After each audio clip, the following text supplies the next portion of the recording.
Hi guys, I'm Sophie. I'm one of the trustees for POW, and I don't think you want to hear from me, so I think the key thing is that we hear from our panel, and I'm going to ask them to introduce themselves. Raushan, can I pick on you to start? Thank you. Thank you for inviting us this morning.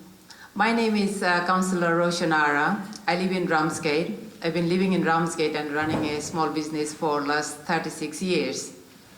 I'm a wife and mother of 2 children, and I am involved with the local community and do my best to help our local charities and everyone else. So thank you for inviting me. Thanks, Raushan. Marion. Yeah, thank you, Raushan. And it's true, I know how much you do, yeah. My name is Marion Armstrong. I had my 80th birthday last November, had a big party, a big surprise birthday party, which is wonderful. And I don't know, I mean, it's difficult because being the age I am, there's quite a lot, really. I mean, I can't tell you everything I've done. But I worked for most of my life. I started to study art when I was a teenager, but I was discouraged from doing it. So because I could draw, I went and got a job in a drawing office. So that's what I've done for most of my life. I've been retired for quite a while now. When I was working, I was an engineering draftsperson, and also I became the company union rep. So, and I've been politically active a lot of my life. But I've given all that up now, and in September I started studying at UCA in Canterbury. I'm doing a fine art degree, and I'm absolutely loving every minute of it.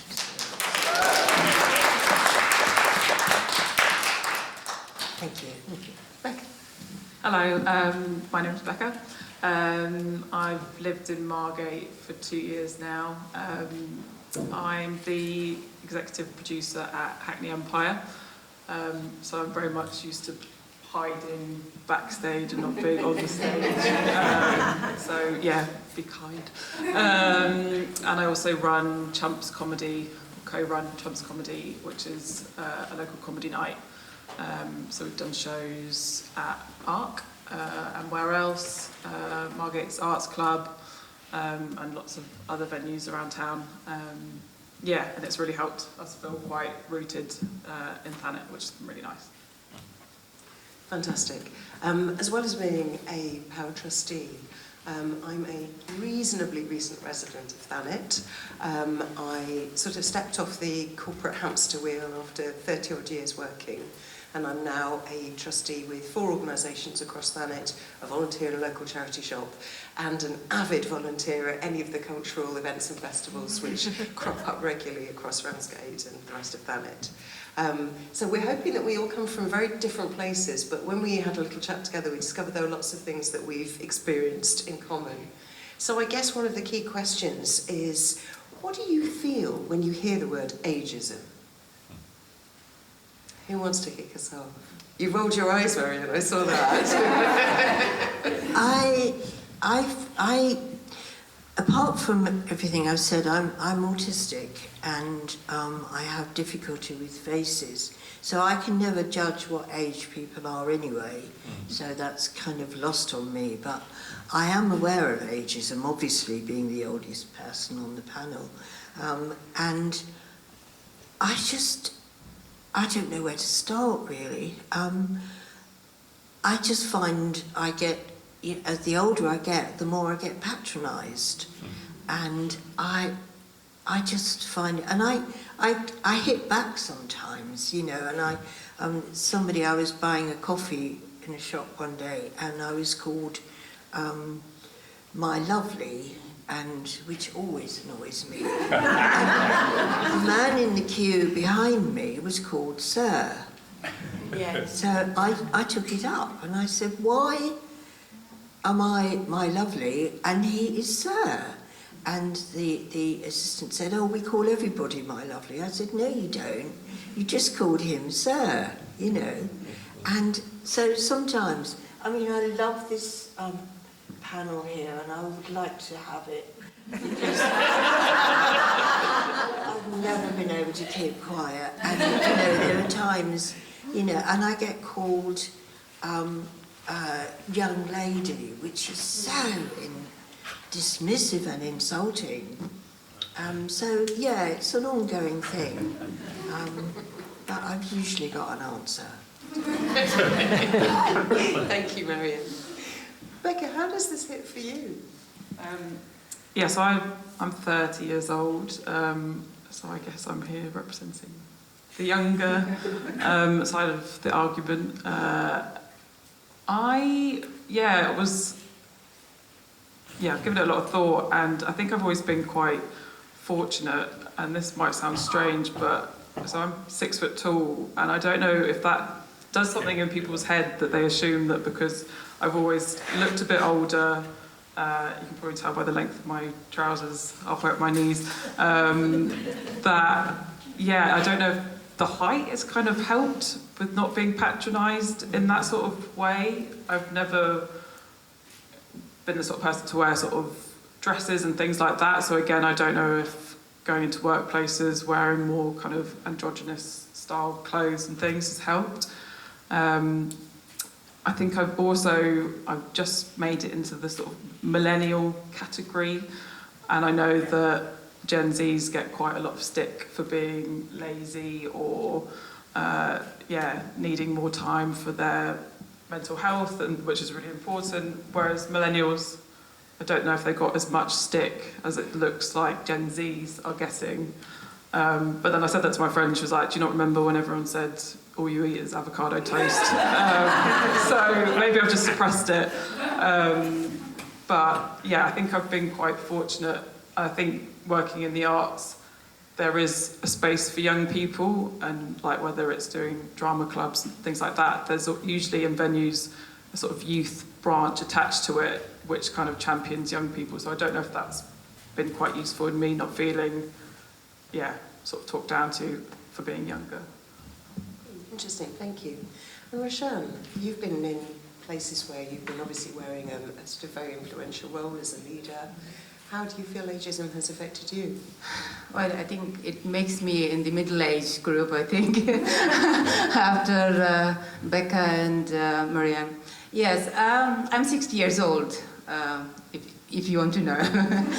So I want to go back to the cultural things. I think in every religion and different culture, they treat age differently.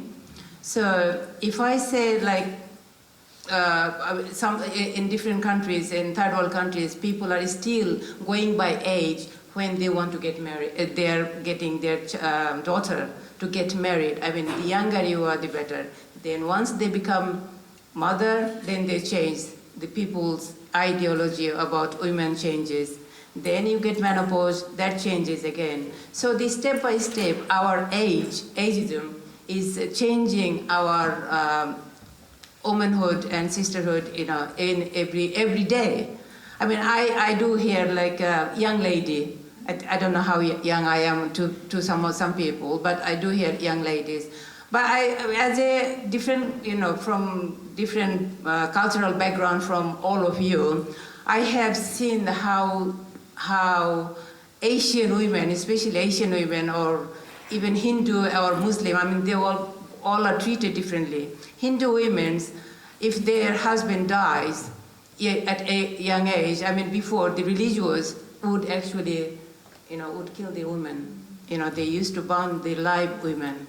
That used to happen before. I mean, it still happens in the villages in India or some other places. And also, even they were having, like, giving birth to a girl, they would just, kill the girls.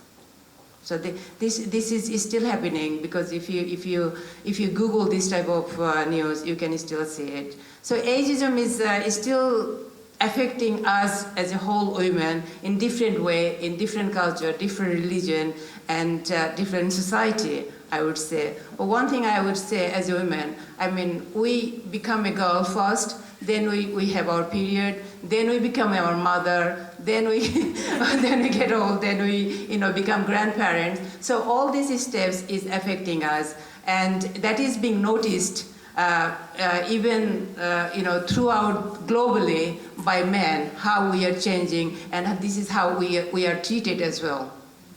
Thank you. I think the workplace and the treatment of women is very interesting, and obviously we've all worked in very different environments. I used to work in IT at some point, and I found that the reaction to the job I was doing was very mixed, and I would get invited to some meetings because I was the token female, and that made it interesting. But then I would get asked to wear certain items of clothing because I wore it last time and they liked it. Which is, I cannot imagine someone turning around to a chap and saying, well, wear that navy blue pinstripe. It really brings out your eyes.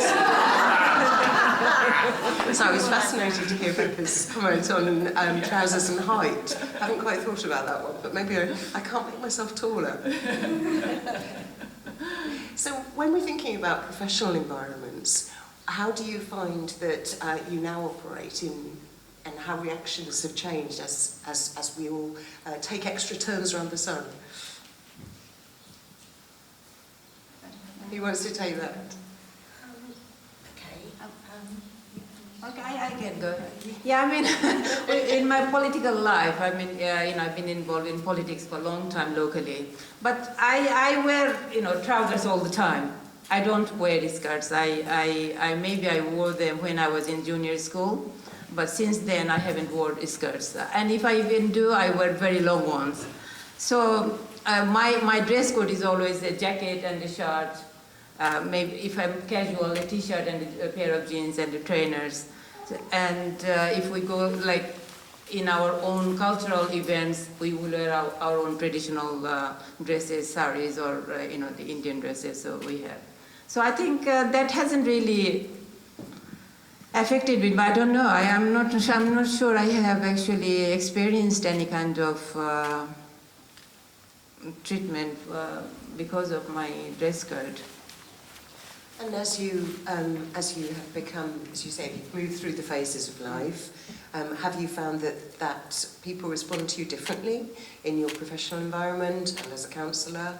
You've been a counsellor for some time now, I know. Yes, of course, yeah. I think it changes. I think as we're getting older, our energy level drops as well. So what I could do, I mean, like 10 years ago, obviously I can't do it now. And during my office in time, 4 years as a mayor in office, I mean, I was really, really busy, and different places when I was visiting, like all over Kent as a mayor. And it was, people would surprise because of my color, maybe, I think. It wasn't because of my dress, I would say. That, the mayor of Ramsgate, yeah, she's, and then again, when they would see my name, it's a Muslim name and a Muslim woman as well. So that was, I think, maybe people would talk about it more. How did you become a Muslim female mayor, in Ramsgate? It's a history. I think I'm the first, Asian woman sort of got that position in Thanet. And also, I think the first parliamentary candidate in 1917 as well. As an Asian woman. So that's all sort of heated the whole area. I think that helped me because I have lived in Ramsgate for the last 36 years, and through the business, our own family business, I came to know so many people, and I've been involved in the community so much, always volunteering like you, wherever I can, and raising funds for so many different charities over the years. I forgot the list anyway. So yesterday at my International Women's Day events, we had a really good turnout. Alison was there, and Iris was there as well. And we raised £520 for St. George's. Yes, that was really great. Yeah, and everybody's contribution was there. Everybody. It sounds like it hasn't held you back very much. No, it hasn't. It stopped me. No, I'm still carrying on. Yeah, trying my best to support my community. Becca, I'm intrigued in the environment you're working in, obviously some very powerful leadership roles. How did you, you've mentioned your height, but how else do you feel as a person who is a little younger that you've made sure your voice was heard? So yeah, I'm really fortunate to be in the position that I am now, but that's not to say I didn't have to apply for probably nearly hundreds of jobs. I was so desperate to work in the arts, and I think all those rejections back in my early 20s has made me go into work every day and be like, you really had to work hard to get this job, so you're going to go in and give it your best kind of every day. I don't know if my boss would agree, but that's how I feel anyway. So I think that gave me a little kick to be like, okay, it was hard to get here, so let's try and prove that you belong to be in these roles. Hackney Empire is also like a really great place. They really have so much respect for young people, and there's people that have worked at Hackney Empire for like plus 30 years, and all the sort of different age groups really come together and work really well together.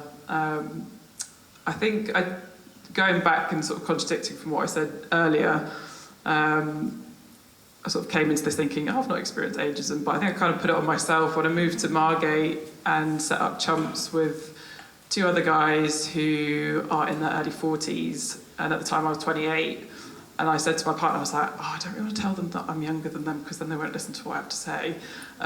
So kind of like every time they talk about their age, I'd sort of nod along as if I was like, yeah, us in our 40s, yeah, cool. And then there was one comedian that came to town and she was like, all right, cheer if you're 27. People cheered, and she was like, cheer if you're 28, and I was like, woo! And they were like, what? I thought you were our age. And then I was like, oh yeah, but I didn't think you'd listen to me. And they were like, okay, shut up, like, don't be so silly. So I guess I did have it in my head, but kind of opposite to what I was saying earlier, but maybe you do sort of feel it a little bit yourself, but depending on what environments you're in, you sort of decide yourself whether you want to lean into that or not. That's interesting. So Marion, have you ever struggled to get your voice heard? Yes, I had to learn how to do it. I think I said I worked in engineering for 40 odd years, and I was often the only woman. I was also the staff union rep for an engineering company, and if I can just share this, there was one occasion when I went to a conference as the rep from my workplace, and I was the only woman. There was myself and 26 men, and there was an issue about one of the men asked me if I could do shorthand, and I said, well, no. I said that wasn't part of my engineering training. And I said, well, out of all of us in this room, why did you ask me that? And he said, because you're a woman. And that was amazing. And he wanted me to take the minutes, which I refused to do, obviously. But, I mean, there have been a lot of instances like that. And, you know, both in working, I remember going on an electrical wiring course and being the only woman there and suffering quite bad misogyny from the tutor in the class. So, I mean, it's been there. So now I'm at uni, I'm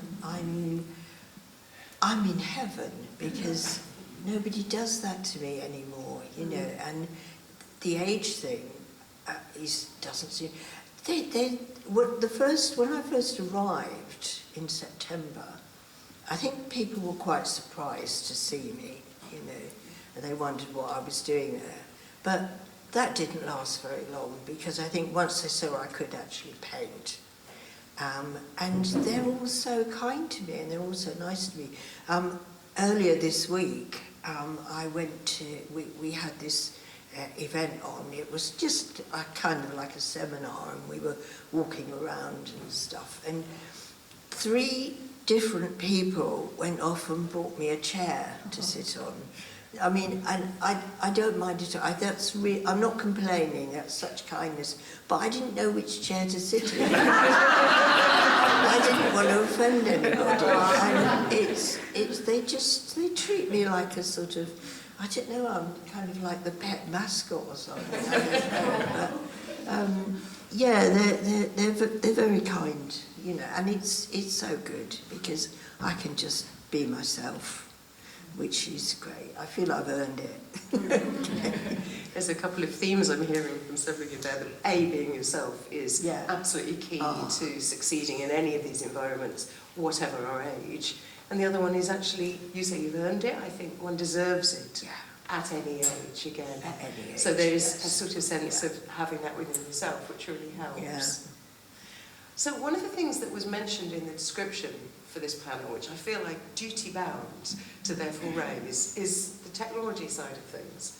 And I in the roles that I do now, I'm quite interested by how people treat technology and the assumptions they make. That young people will get it, young people can do it, and if you're anywhere from the middle or upwards, oh, this will be a bit of a stretch for you.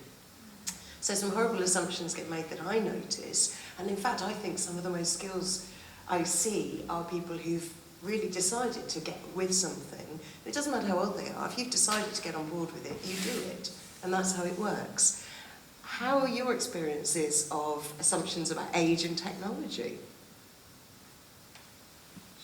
Go, Becca. Thank you. Yeah, I offered to go first because I actually feel like I read the description yesterday again. And I was like, oh, technology.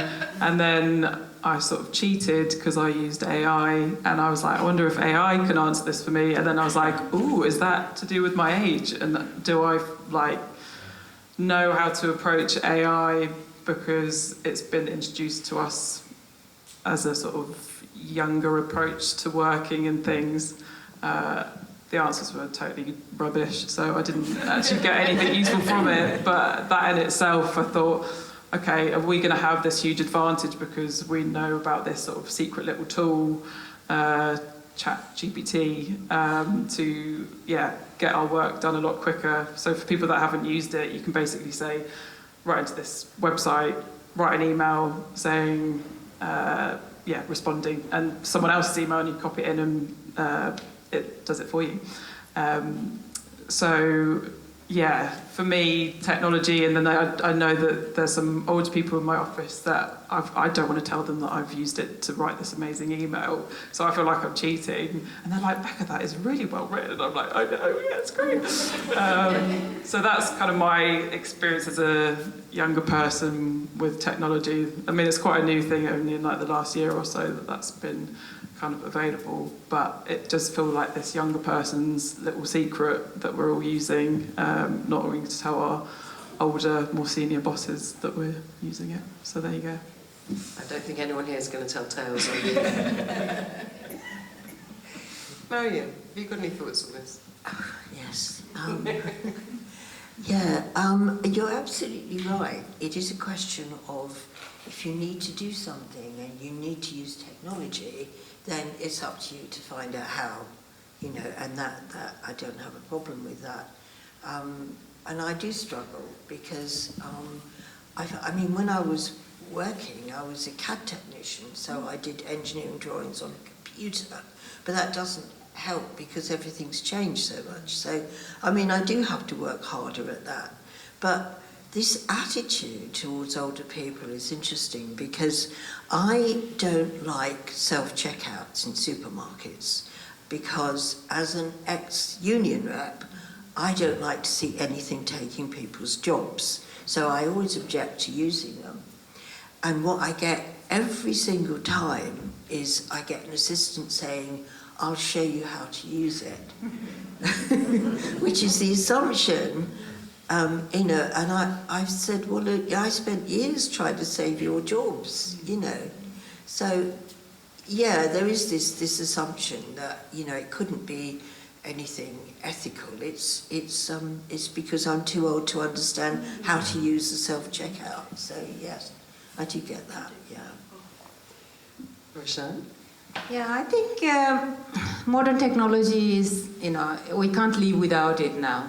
So there are some positive stuff and there are some negative stuff. Like Marion said about the checkout. I myself, I don't like the self-checkout either. I would go to the person and I'd like talking to people, especially like if I go to Ramsgate, Asda, I know them all, you know, so I really like talking to people and it's just a friendly, you know, conversation. I also feel that it's taking people's jobs, yes, isn't it? So it's not really doing us any good. I mean, a lot of not only checkouts, but the machine has taken our jobs, human beings' jobs. So I don't know how we're going to survive, but there will be a way, I'm sure. And the AI now is even advanced. So recently I heard that M&S also, they have in their changing room, they're going to have the checkout counter there as well. So if you're, you know, trying on something and if you like it, you can pay there and go out. You don't have to queue up in the, for the till. So this is advanced technology. And for me, for myself, I do struggle sometimes. And but with like social media and all the other technology, it is best, you know, it's a good way to communicate with people, and so fast and so quick, and you get connected with so many different types of people. I mean, globally you can get connected, which is a good advantage. There are always going to be some negative negative things for us, but we just have to go for the positive stuff and don't take so much notice of the bad things. Just take it as it comes. When you feel it's good and it's doing us good and doing the community good, keep on doing that. Thank you. Thank you. Yeah, my partner's a structural engineer, and I told him that he used to be a CAD technician, and he was like saying how much respect he had for you because CAD technology has come so far that it is so much easier. And he was like, well, if she was doing it over 10 years ago, it was really complex technology to use. So he was like, oh my God, so much respect, that's insane. So, yeah. Oh, thank you. That's really good. That's really nice. Thank you. So technology, I guess, was more difficult to use in the past, so we should respect people from different generations having to use these really clunky systems, whereas now it's like me just writing a sentence into AI and doing all the work for me. So it's, And of course, when I started out, I was on a drawing board, and had to sort of transition. So that, that was quite testing, really, I think one of the things that I'm hearing there is about the pace of change, and that actually, depending on sort of when you started on this change journey, you'll be more familiar with one area than another. I'm fascinated that there are also skills that get lost. So, not picking on you, because I'm sure your handwriting is absolutely lovely, but I do quite often meet people who are really fast texters and great with a keyboard, cannot write their own name so that anybody other than perhaps a pharmacist could read it. And I think the challenge is going to be for all of us to sort of keep up with change as much as we need to remain functional, but also not to lose skills we've had. I appreciate you may not wish to be doing CAD drawings as you did previously, Marion, not being a focus for your fine art degree, but I think keeping a balance between acquiring new skills and not losing some of our core skills. The interesting thing I've noticed about IT, having literally just stepped away from an IT company, was that it stopped being a thing of a boy thing, and much more as a focus on digital tools, on social media, on web platforms, digital engagement. There seemed to be much more of an acceptance that it was something that wasn't gender related, whereas my first experience of IT was that it was very male, and it was male coders, and the project managers were all male.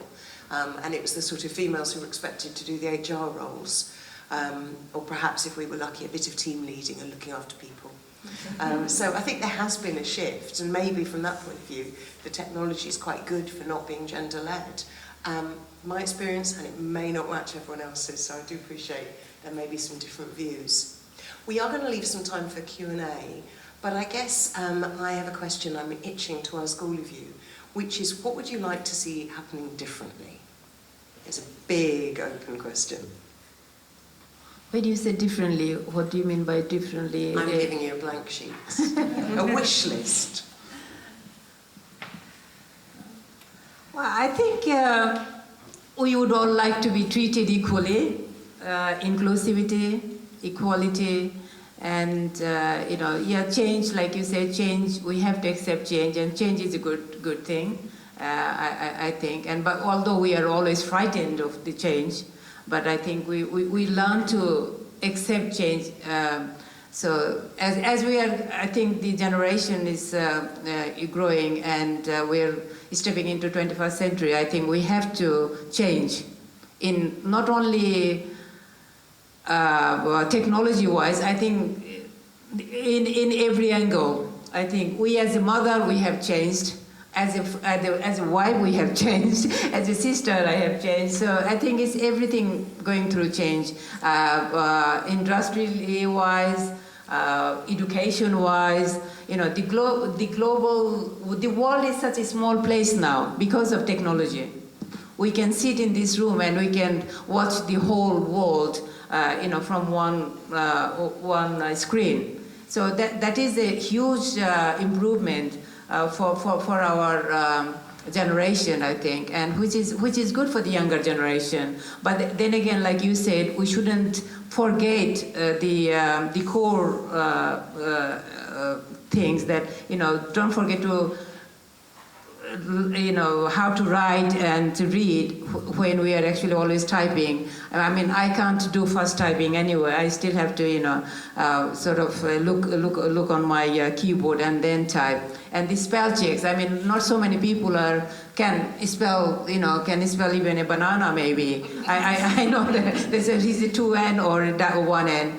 So these are the things I think we as a parents, I would say that we have to think of our next generation, the best way to teach them, because as soon as there's somebody, a baby turn into like 6 months old, they put a mobile phone in front of them with all the cartoon and everything. So they keep them busy with the mobile phone, but they are not interacting themselves. How we were looked after by our parents. And so I think those are the things I don't find is very good for the future generation. The children are into technology, or from the age of 6. Thank you. Okay. Marion? Well, when you first said that, I felt stumped, and I've been thinking about it while Raushan's been talking. What I would like to see change, I was just thinking, we've been talking about ageism, and I would like people to understand that although I'm an old woman, I'm still the same person inside. When I walked into UCA to start my art course, I felt the same as I felt when I was 17 and I walked into Hornsey Art College. I feel the same inside, and I would like people to listen to other people more. And I'd also apply that, I think I mentioned I'm autistic. I was diagnosed at 72, and people don't. I was reading an article by Mari Black. It's in The Guardian this weekend, and she said people think of neurodivergence as a fad, and that's because they don't listen to us. And I would like a culture where people listen more, listen about what our experiences are. And I do find, we're talking about ageism, not obviously, and people just make assumptions, and I would like people to listen to each other more. Yeah. I think here is the only response to that one. Yeah, I guess from a young person's perspective, just to give younger people a bit of a break when it comes to technology, and just be aware that they're not the ones that invented social media. They didn't invent phones. It wasn't their choice to become totally addicted to TikTok. It's the older generations that came up with it. So,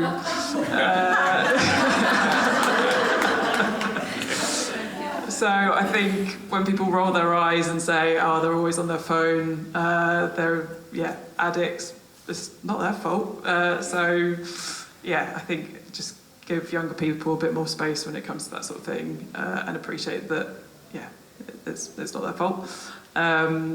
And just being more lenient with the world that they're living within. And I think, in terms of mental health and like people being much more open about it, again, don't just roll your eyes. This is the world that we're living in. And I think it's amazing that people are talking about that sort of thing and being more open.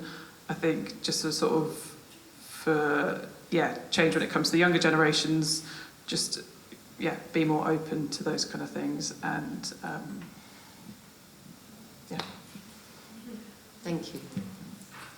So one of the things that I think I'm getting from all of this is that we've all got things that we wish people would not assume about us, and I think that's, if I can add mine, it's very much that actually wouldn't really matter how old you are, and that it wouldn't feel necessary to sometimes kind of play up one's youth, or, dye my hair, confession time, and sort of this need sometimes to present in a different way because you feel it's expected, or in order for your voice to be heard in the room you're in, that you need to play younger or play up your seniority or play up your experience. I'd like the idea of being listened to just without sort of having to fit. And I'm articulating this much worse than Marion did, so kudos to Marion, but I think there was something there that really chimed for me. I have a weird question, and I think it's an odd question, and I'd be interested to see how it lands with you. What was your favourite age? Anybody? Probably now, to be honest. At 30, I think I've always, since I was probably 12, felt like I was 30. I found 20s quite confusing. I think a lot of my friends sort of excelled in their jobs really quickly, and I felt like I was lagging behind. I think maybe because I worked in the arts and there's not that clear career projection, whereas everyone else is in more kind of corporate roles, or it's like, you kind of work your way up the ladder. Whereas now, feel a lot more settled and, know who I am and all that sort of thing. Whereas 20s, you're meant to go out, have the time of your life, you've got your freedom, but you're also going into work totally hungover, and then also meant to be doing really well at your job. And I don't know why I just said I was really hungover. That wasn't me. Whereas now it's like you're not expected to go out every night. You can, you've got a team of people to work with, rather than being on your own, trying to establish yourself in your career. I'd say 20s are quite a confusing time, whereas now that I've kind of hit 30, it felt like quite a nice milestone, I guess being taken a little bit more seriously.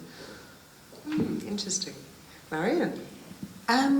It might surprise you if I say now, because, as I mentioned before, I was diagnosed as autistic at the age of 72, and it has transformed my life, because since that diagnosis, I now know who I am. And for most of my life I didn't, and I struggled thinking I was failing at everything, and I feel very differently now. So yes, now.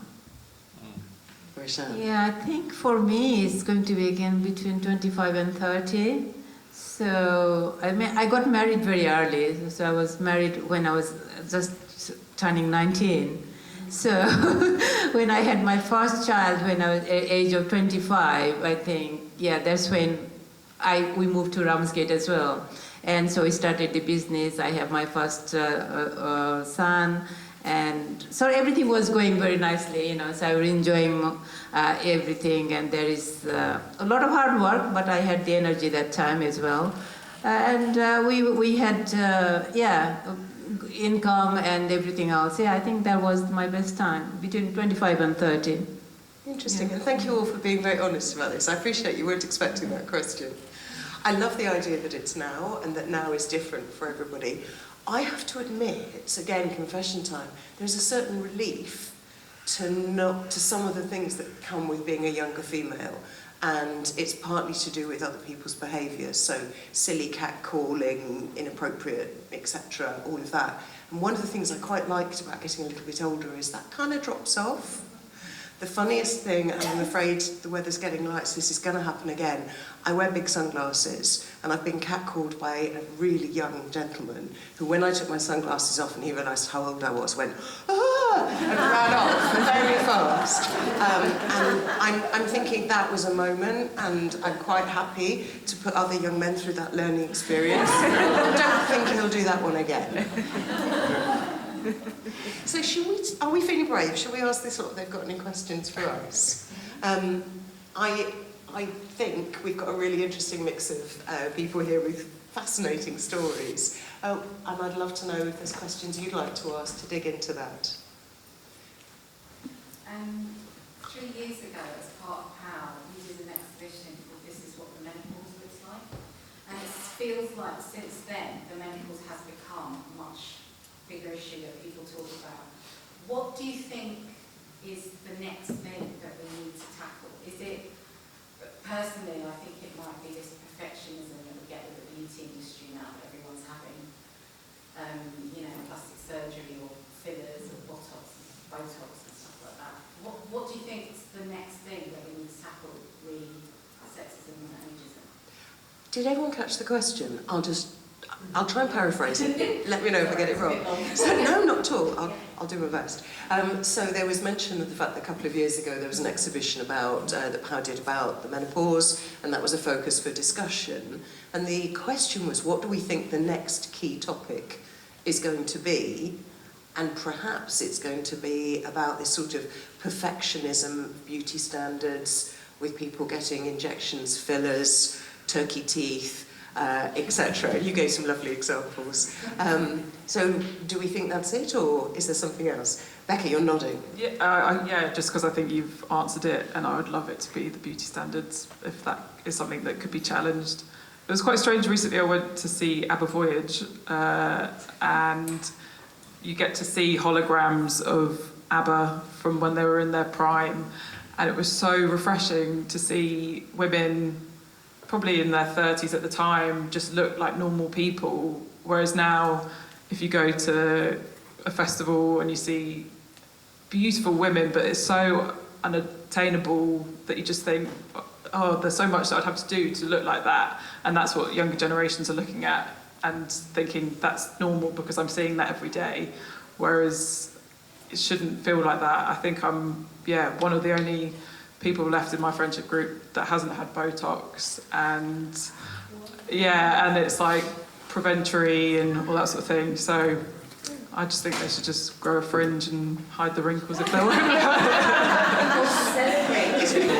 So heard it here. Yeah. Marion. Yeah, it just makes me, I can't believe that's amazing. I feel really sad that people are not able to be accepted and loved as they are. I just find that maybe the next topic would be accepting who we are. I think you just be yourself. And I think also going through all this Botox or plastic surgery, I think if we eat healthy and keep our mind healthy, I think we all can look the best. And also, like, you know, I have very dark, you know, anyway. So I'm not worried about it. I think accepting is, you know, yeah, I'm getting older, and our women, as a women, I think our shape changes as well, which I am noticing now, especially. So it's, I think, you know, enjoying myself. That's just the way I am, and I'm not going to go through, you know, to make myself anything better, except that, you know, like eat healthy. As long as I'm fit and healthy, that's important to me. I don't want any other, I mean, very little makeup as well. I don't want to put like a layer of makeup to change my skin color or the way I look, or, you know, to attract someone. I think that's something I don't want to do. I never did, and I wouldn't like to do, to attracting other people. You know, I do it for myself. If something makes me feel good, I do it. If something makes me feel comfortable, I wear it. You know, this is how I am. And I think acceptance is most important in changing. Yeah, thank you. So I think we're hearing that your suggestion of the next key topic is landing really well. The lady, I think it's blue, sorry, I can't really see, and then I'll come to yourself, if that's okay. I just wanted to add to that I've just been to see Love Showgirl with Pamela Anderson. Has everyone seen it? It's great because she's actually stopped wearing makeup in real life as well now, and I think she's great. And I just wanted to put that into what you guys were saying about someone who was so sort of, you know, dyed hair and big boobs and all that, and that was what she traded on, has now kind of gone completely the other way. And she's an amazing actress, and it's such an amazing film. And if you can go and see it, go, because I loved it. I actually went twice in one. So that's a plug for The Last Showgirl, is that right? Yeah. About Pamela Anderson. Yeah. And yeah, I've seen some beautiful pictures of her with comments on social media that I'm ashamed I had to see from men saying, you know, women, here's a lesson, you should all look after yourselves, look what she was. The sort of, the Baywatch photos next to this like smiling, gleaming skin, and she looks so well and healthy, and this guy was saying, look how awful she looks. And I'm thinking, well, that's backfired. Can I just add also, if people do want to get Botox, and like, go for it, because yeah, it's everyone's choice, and my friends that do have it look gorgeous, and yeah, the ones that don't also look gorgeous. So yeah, it's totally your choice, and if that's what makes you feel better day to day, then obviously go for it. But I just would never want anyone to feel like they have to get it because that's what they see on social media and TV. But yeah. I think that choice is absolutely the key word. I remember having haircuts where they kept saying, oh, and I can straighten it for you, as if that was going to fix me. And I was like, but I don't want to be straightened, thank you. Or I can give you a makeup that will cover up those freckles, but I like my freckles. Living with ourselves and having choice is important.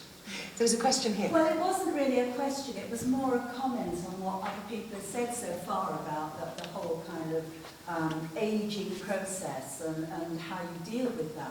And a few years ago, I said to a friend of mine, oh my God, I'm really beginning to look so old, you know, all my face is getting wrinkled, this is terrible.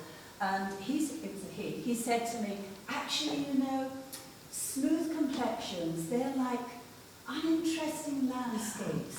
It's like looking out over the plain where there are no trees. There's nothing to make it interesting. And faces that have wrinkles show the experience that you've led in your life. They're like landscapes with trees and mountains and rivers. And so that's what I think we have to hang on to. Can I just add something to that? And it really resonates with me because I have face blindness as part of autism, I think. And I find it easier to recognise older people for that reason. And I'm at uni with all these 20-year-old beautiful young women, and I get them all mixed up. Because they don't have the characteristics and the greying hair and and I absolutely agree with you, yeah. I love that. I don't know what to say. Lady in the stripy top. It's a bit of a mix. I don't know how it'll come out because I've got lots of thoughts sparking off at the moment, but I was really struck by when you talked about listening and about wanting more of that. And for me, because I'm coming towards mid-60s, and I feel really self-conscious all the time that I have to push my history, if you like, and that there's an assumption that my history is the same as the other older woman in the room, or the other older woman in the room. We might be different classes, we might be different sexualities, we might have had all sorts of different experiences. So I'm really, and I watched the Greenham film before I was there back then. It brought up all sorts of memories, and I'm really struck by how quite often I think we're all very different, and we mustn't forget how different we are. And for me, it's not necessarily equality. It's about not oppressing people, and that's not the same as I'm not trying to be the same. I don't want to be the same as everyone else. I don't want to be treated the same because I have a different experience from someone who's from a different background to me. I don't expect to be treated the same, but I want the differences acknowledged. And as we get older, we've just got tons of them, because we've been alive through all this, from analogue all the way to now. And I use AI, I've used it, and usually what I end up with is I have to interrogate it, I have to manipulate it to make it mean something to me. It's great, it's actually been really helpful when I've been trying to do a lesson plan quickly. But, and I don't mind that, I like that side of it, but I think that complexity of our experience as we get older, I suppose I would ask everybody to take to account for that. It means a lot to us, when you've got a history that has very meaningful challenges and protests like Greenham and stuff. So coming to the question, sorry, is that when you say about listening, how do you think, any of you, that we can persuade people to listen? Because I find it these days that people are a bit more dogmatic about this is the right way to be inclusive, this is the right way to be, I don't know, whatever it is. But how do you think we can persuade different age groups to listen? Oh, that's a tough one. Can I say that I absolutely am with you on everything you say, and I feel that people look at me and they see an old lady, and the differences in our lives almost seem to disappear as we get older, and the assumption. I mean, do they think that we were born old? Do they not think that we've lived lives, brought up families, had careers, travelled? Do they not accept, it just seems to surprise people, and I absolutely love that you've said that. Absolutely agree with you. How you get people to listen, I don't know. I mean, I think this is the answer, really. I think that's what we want on our T-shirts. Yeah. I love the question you asked, and I think there's something in there about it's easier for organisations designing communications, people building computer systems, people designing supermarket checkouts to put people into buckets. And so, if you are a female in your 50s, they will make some assumptions about you. And those assumptions that, if you are an older lady, you are a grandmother. If you are a woman in your 50s, you might be an empty nester. And those assumptions ignore all the differences, the experiences, and what makes us all interesting. I mean, listening to the three of you, you've all got such different stories and different things to offer. And I would hate to see any of you put in buckets. It's just a very lazy way of thinking and design. And I think we have the opportunity as individuals to carry on challenging it, not keeping quiet, and saying, actually, that doesn't fit for me, is an okay thing. And just pushing people to think harder and be braver about embracing differences. I might have more in common with a 30-year-old in some ways and an 80-year-old in another, and that's okay. I think that's one thing. I think we can always learn from one another. I think that's very important, I think, Did you want to say anything, Becca? No, I just thought, yeah, being here is a great start. So, yeah, this is, yeah, a step in the right direction. I need to look left because I'm pointing this way. And there's a lady there next to the pillar. Yes, you. Just following on from that discussion about listening, I'm just wondering if POW or any other organisation locally is specifically focused on intergenerational communication, if you like, something that brings the generations together. I go to loads of things where it's always white-haired ladies, and I don't have much contact with younger women. So it's just wonderful to hear this discussion, and I'm wondering if there's something going on locally, apart from this event, that would regularly bring people of different generations together, and particularly women.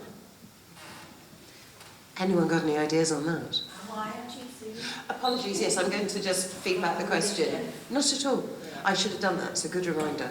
It was an ask about, this is an interesting meeting that obviously brings together people of different generations, and whether we can think of other formats that do that. And I totally understand, some of the groups I volunteer with tends to be of a certain age. A lot to do with when people have free time, I think, and I do appreciate there's some real sort of realities kicking in around that. But other sort of intersectional groups bringing people together, because I think we value it. Has anyone got any thoughts of groups that do that? Well, as director of ARC, I take that on board, and I think that's something that we really have to think about for this venue. So thank you for that. It's I hear you. Yeah, I don't think there's anything going on locally. I don't think so. I've had an experience, again, I've talked a lot about being autistic, but there are a lot of neurodivergent groups, and I find one of the things that strikes me about them is such a mix of ages. I don't know, I really know why that is, but it's something that doesn't seem to happen in other groups as much. So I just thought I'd share that, you know, and it's something I really enjoy. That's an interesting thought, Marion. I think where there's a focus on a hobby or a passion, Yes. that might sit across generations and therefore bring a mixed age group together. But I can't come up with examples, so it's The social singing choir is quite a big thing. I think that's an ideal example. People just coming together to sing, and it's all different ages, and also we're connected by WhatsApp. So actually, if anyone's got a problem or they need anything, they all go on the choir WhatsApp. So actually, we call ourselves a community. So it's called the Social Singing Choir. Yeah. So I think that's really something like that. Just come along and sing. All different ages are involved in that. Thank you, it's an interesting question. Yeah. There was another question just in front of that lady. Yeah, thank you. It's a very leading question. I was thinking about the idea of, modifying our looks, and as a 54-year-old woman who's started to learn what invisibility means, and it's an interesting dynamic. It's both good, but it's also interesting. I think I was wondering whether you have any comment on the fact that I believe, as a feminist, that the sexual objectification of women has caused us to over-focus on youthfulness in women's looks, and has caused older women to become hidden in our communities because they don't look sexy, according to the misogynistic perspective. I just wondered if you would like to share your thoughts. So again, I'm going to try and paraphrase the question, apologies, just to make sure that we give everyone a chance. So it was about the over-focus of society on basically how females present as sexual objects more than anything. Yeah, so when our voices aren't listened to, if our bodies aren't good enough. Okay, voices aren't listened to if your body isn't good enough. Any reactions to that? I don't think our voices are listened to anyway, and it just seems to me that all through my life as a young woman, when I was an attractive young woman, that was all people saw.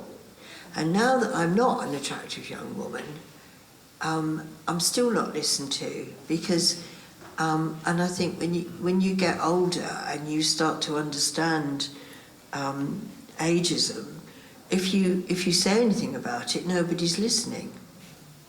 So, you know, it's a really difficult one, because I think as women we get dismissed right through our lives. You know, young women are kind of dismissed as just girls. Why are women called girls and not women? Why?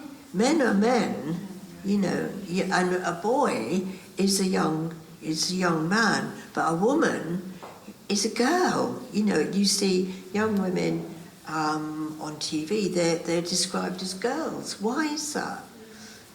I don't know, I could go on all day. I think it's a fascinating thing there, you mentioned, Marion, that when somebody is younger, they're perhaps seen as being, you know, a good body or a sexual object, but and not listened to important. because of that. Yeah. And then once that's gone, you're still not listened to. So you don't win either way. No, it's very difficult. But I think progress is being made slowly. Yeah. Anyone else want to comment on that one?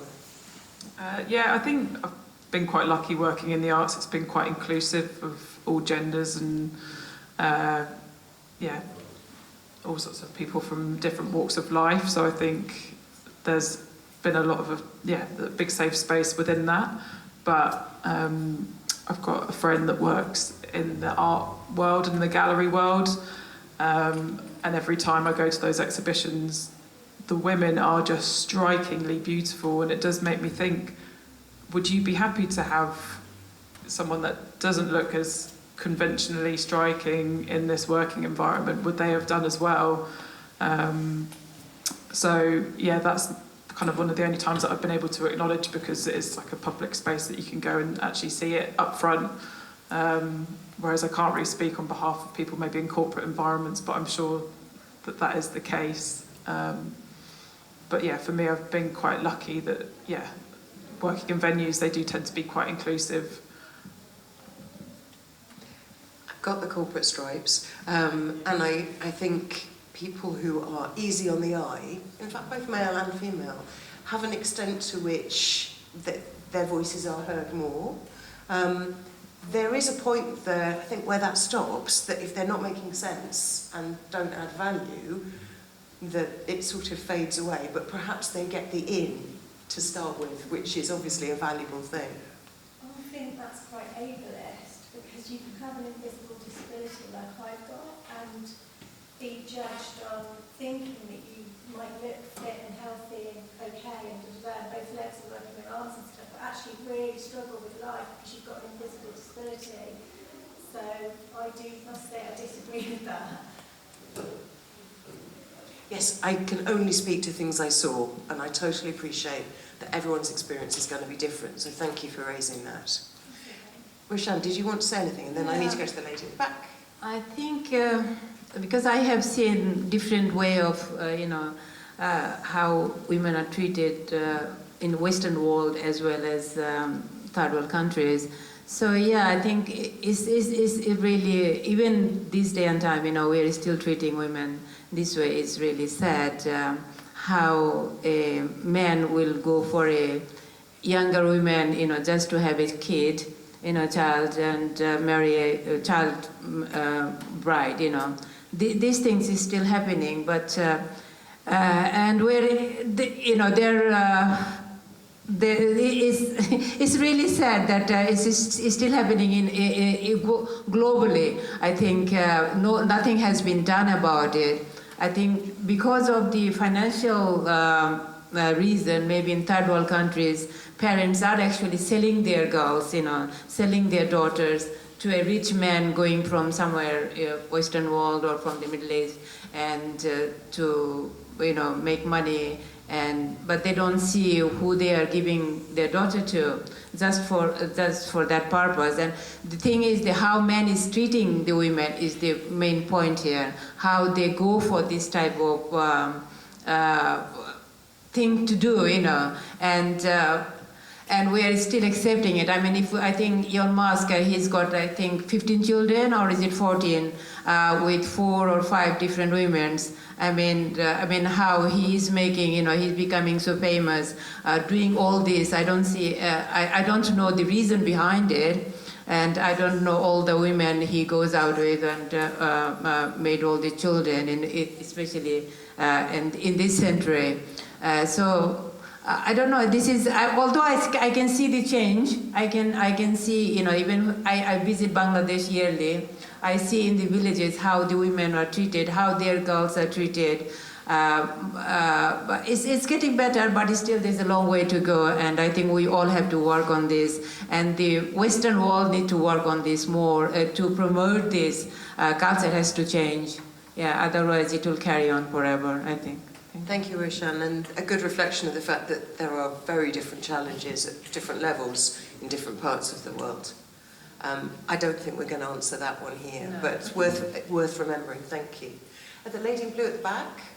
I guess kind of following on from what a few people have already raised, I also have a number of health issues and don't present as someone who has probably any disabilities. And I've found that some of the health issues that I have taken over 15 years to be diagnosed as a result of me looking very well. I was just wondering whether anybody on the panel has had either a beneficial experience in the medical system as a result of your age, or suffered in the medical system as a result of your age, in terms of seeking treatment, seeking diagnosis for things, getting the support that you need, because I think that is something that perhaps, I think it affects everyone on probably actually quite an even keel, but I feel it quite intensely as a young woman, not being listened to by doctors or support systems, because I don't appear to be on the outside having a difficult time. I was just wondering, it's going to get any better as I get older. I don't think anyone's going to make any promises, but does anyone on the panel have any experience of this? So about how age has affected your voice and your report to engaging with the medical system, whether you've had problems being taken seriously or getting the response that you needed, either as a younger person or as someone more senior.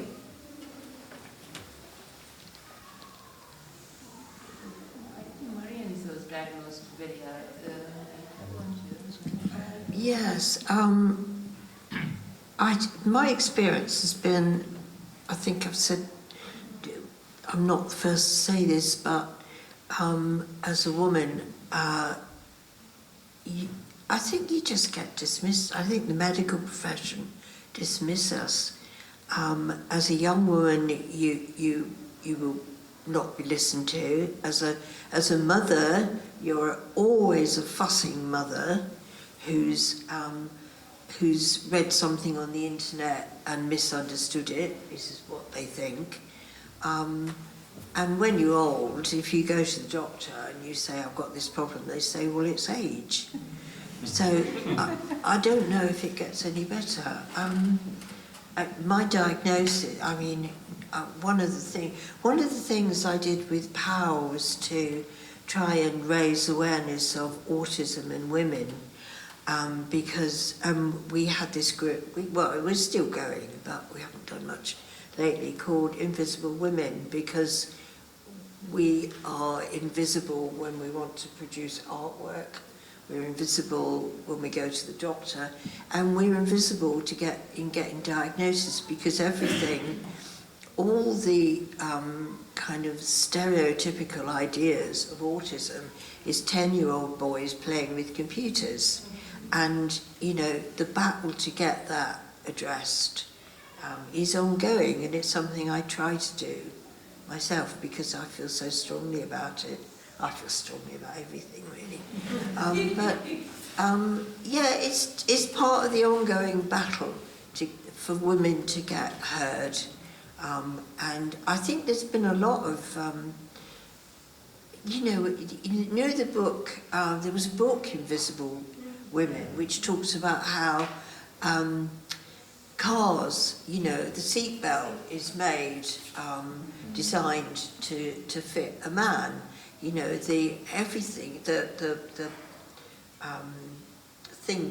what do you call that thing, that bag that comes out? The airbag. The airbag, yeah.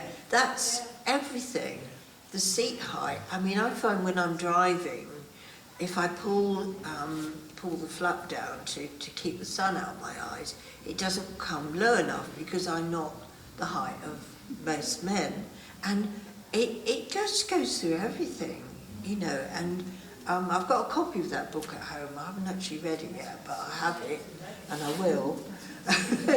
But it just seems to, you know, follow through. And all the kind of symptoms of autism are all are all describing the way men present with autism and ADHD, and it's a slow battle to get us heard. So, you know, it was a big thing for me when I got my diagnosis. It made sense of the life that I'd lived and struggled with. So, yeah, it's ongoing. Just keep at it. Thank you, Marion. I remember hearing at the Women's Equality Party initial conference, there was a piece where somebody spoke about heart attacks. In fact, I think it was Sandy Toksvig was talking about an experience with a friend of hers feeling unwell, and they couldn't persuade the ambulance that the symptoms she was experiencing are how heart attacks present in women. And this was I don't think I'm stupid. I thought I was reasonably well informed. I've done first aid training. It was complete news to me, and I sat there feeling like a sort of primary school student, having my eyes opened to an absolute reality, and I'm a grown woman hearing something for the first time that could affect the lives of, well, not just me, you know, the women around me. And I felt so stupid and also so hidden. Where was that information, and why was it? No, I've seen it since on social media, which is a good thing, but it puzzled me that we've got to that point in, you know, in a very mature society, and these information didn't come out. And I think there are still things like this that we're learning all the time. Hidden Figures was a complete eye-opener for me, talking about movies that have an impact. Didn't know any of that, felt very stupid that I hadn't come across it. So I feel I'm learning every day, but it disturbs me, as you say, that there are organisations that we all rely on, like the medical profession, that aren't quite designed for us. There's a question at the front. Can I just say something on this? Sure, Sorry. and I will come back to you.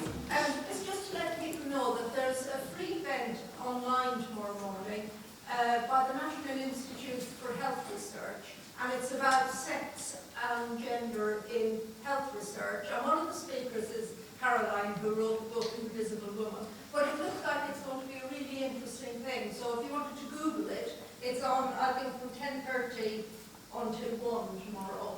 Really interesting lineup of people. So it's an online session tomorrow morning. Yes, by the National Institute of Health Research. National Institute of Health Research, if that is something that anyone wants to look up. I need to come to the lady at the front, then may I come back to you? Yeah, sure. Just on the heart attacks there, I just wanted to hop in there, because I was actually, I had a heart attack in 2019, I'm 46, so I was in my early 40s, and obviously people didn't believe me because I was a young, healthy woman, I did yoga every day, so it was absolutely not believed, and obviously went to A&E, but then once I was on the wall, it's like kind of your point at the back, I was absolutely prioritised. So all of those older people that had been in there longer than me were not getting the treatment that I was getting. It was almost like, you shouldn't be, you need extra. So I was kind of getting preferential treatment because of my young age, which obviously isn't good as well.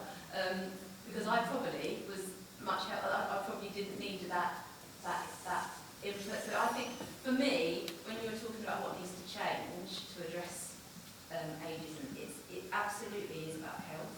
It really is. We need to improve the health system. We need to make sure that people, I really a strong believer that you are as old as you feel. Age is just a number, and you need to have the correct health or the correct support to be able to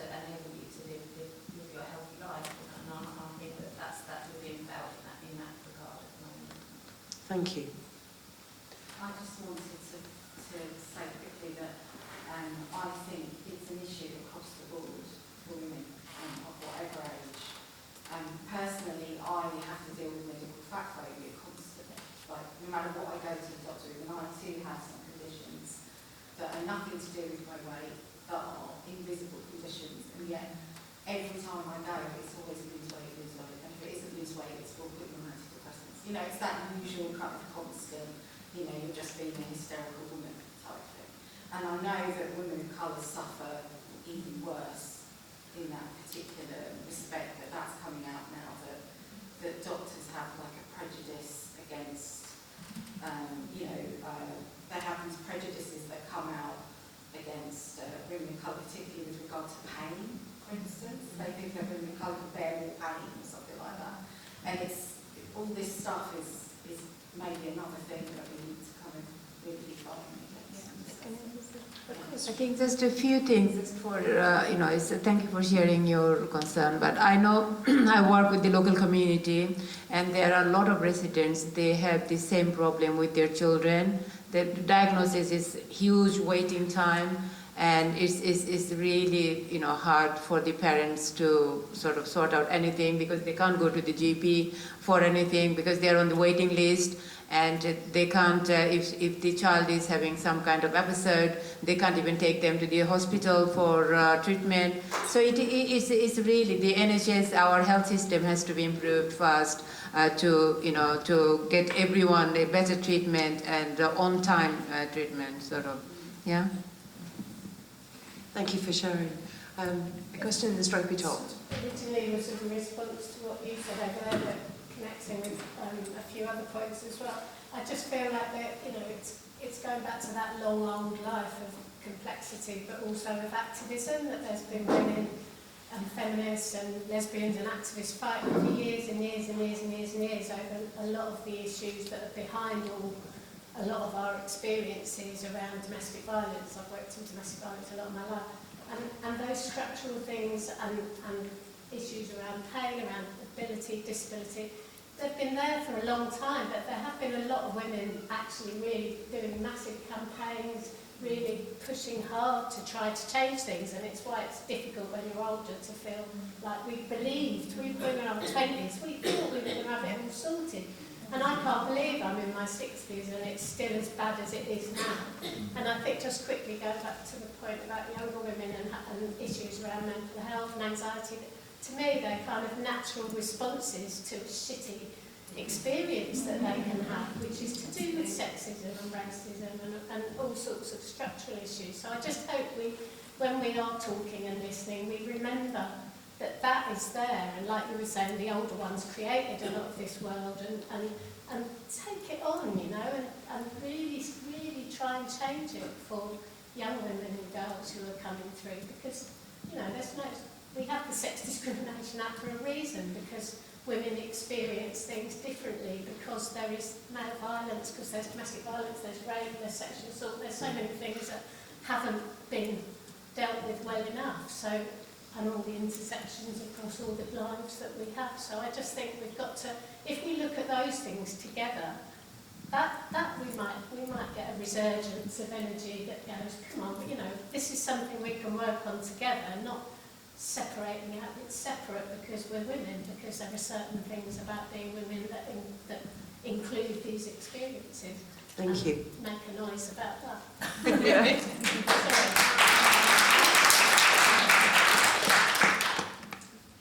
Time for another question from the floor, if there is one.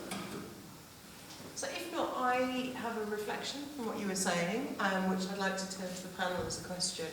I was really late to feminism because I worked in IT in my 20s and kind of just didn't really understand that there were things that were happening that weren't acceptable, and that was something that feminism was about trying to fix, and that actually I didn't have to just kind of grin and bear it. I did a lot of grin and bear it. Found feminism really late, and then suddenly thought, oh, there's some really smart stuff here, and I'm meeting really smart women with interesting questions and challenges and thoughts, and I was so pleased that I found it, And also I laboured under a misapprehension that got fixed in the 70s. We all know. I was wrong. I've learnt. I'm interested about feminism and when you found it and what works for you. And I see Marion is clutching her new hat. So, so Marion, would you like to go first? Oh gosh, I don't know. All right, no, I'm a bit thrown by that. I don't know. It's always been there, really. I mean, working with a lot of men as I did, I just always had to stand up for myself, and I hope I've always done that. I don't know what else to say. I might think of something in a minute. Sure. Anyone else? Yeah, I don't think I had to consciously think about it. I grew up playing rugby, and I was the only girl in the team, and it was only when I was older my dad was like, you know, they never passed the ball to you. But I just thought I was one of the boys, and yeah, didn't really have to give it much thought. So I think it was just sort of ingrained in me from a really young age that I just felt like one of a whole team, and that there wasn't really a divide. I wish my dad never told me that they never passed me the ball. But yeah, I think I've been really privileged in that sense, and through sport, that really helped me not feel like I needed to actively seek out feminism, I guess, as much as I am a feminist. Yeah, it just I kind of grew up with it, and just feeling that you kind of belong in these different spaces without having to sort of, yeah, think about it too deeply, I guess. Thank you. Raushan? Yeah, I think it's always been in me. I think I have, because again, I'm going to mention my cultural background, because I have seen how the female were treated within the community. So I always sort of spoke for them and to be there to support them from the very young age. And in Bangladesh, when in I think 1998, we introduced a charity called Rams Bangla Women Development Association in Bangladesh, in the village where I was born. And so the reason for me to do that was I have seen when I was in Bangladesh at my young age, and every year when I was visiting the village, how the women were treated there. How the if women were becoming widow, nobody would look after them. It was a very poor village actually. So they were be sort of left out and ignored and treated really badly. And I could see the neighbors where the men were torturing their wives, mothers, and everyone. If they might drink and so behave badly, and all that I've seen also with the young girls and everything. So I said that has to be changed. So what I did, I started a charity there. I was raising funds from here and raising funds from Bangladesh. It was registered in Bangladesh as well as in UK. Charity. So I did a microcredit to the women in the village to give them like a small amount of money, and they do it like small businesses, whatever. They will buy like a cow, look after it, and so empowering themselves. Sorry, I'm fasting, so my voice is drying up. Yeah. So no, it's been always in me, and I'm still running that charity, and I have empowered quite a few women, about over 300 women in the village and locally with that amount. So they loan a small amount of money, they do a business, and they return the money with interest free. So if they can do 1 year better, they can take more money next year, so they can make it bigger and better, and they're supporting their family and themselves. So I sort of stood, and therefore I think the behavior within the village, the men, they were changing as well. Now they have changed so much, and the women are much happier. And this year, actually, at my father's house in Bangladesh, you know how we have a prayers in the evening after fast? The prayers, only the man goes to the prayers in the mosque. So at my father's house, we opened a house for the women to have a prayers now. This is the first year ever the women are having a prayer. So the men are actually allowing, allowing the women to come out and do the prayer. So that's really a huge improvement. I'm feeling really proud of that. And how it has changed. Thank you. So lots of things still to change and evolving all over the place. Marion, did you want me to come back to you?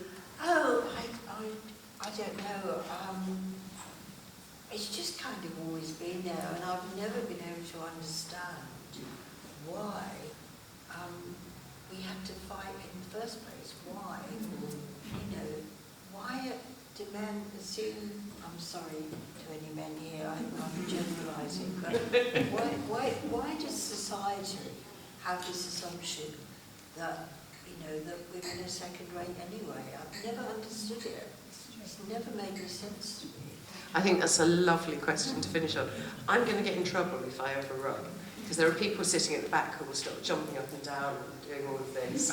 So I'm kind of thinking I probably ought to draw the line at that point. And I think, why do we still have to fight, is a fantastic thought to leave us with. And can I say a huge thank you to Becca, Marion and Raushan for